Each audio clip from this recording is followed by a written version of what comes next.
Now I'm here to review a game that is a remake of a game from a couple of years ago. It's State of Decay Year 1 Edition, and it's for the Xbox One. So originally the game came out on 360 and PC, and it's an interesting take on that zombie style game. Like, we all know zombie games great because they really have become the first person shooter of the current era. But to be fair, State of Decay does a lot of things that are very, very cool. It borrows a lot of elements and manages to make it work. So you have a lot of the time and resource management elements from Dead Rising, for example.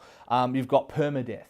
You've got basic like map, like a wide open free roaming map that doesn't load, but when it loads, it takes ages. But after that, you don't load again. So it takes a lot of these elements from other games, combines them into one, and turns it into this zombie game.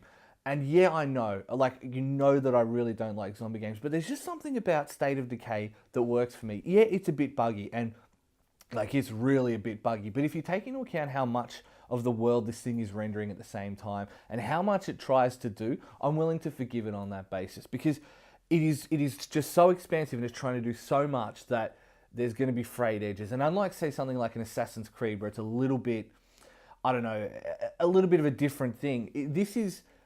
all I'll say is I'm willing to let it go. The gameplay itself is third person, so you run around, you've got usually a melee weapon and a gun, you carry your own food, but you have to take into account people's encumbrances, you have to take into account their cardio, so as you play the game, you'll level up each character, but then if they die, you lose them, and you have to kill them to get your stuff back and things like that. So there's all of these really unique, intricate elements to a game that looks like it's just another popcorn zombie game.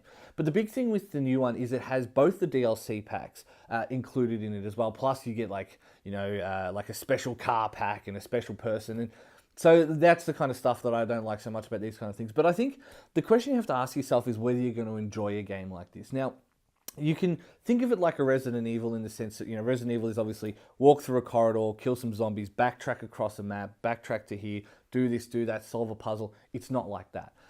You could think of it like a Fallout, where it's like lots of little items to pick up, and, like a vast, expansive wasteland with lots of little stories here and there. And it's not quite like that either, though it shares a lot more similarities.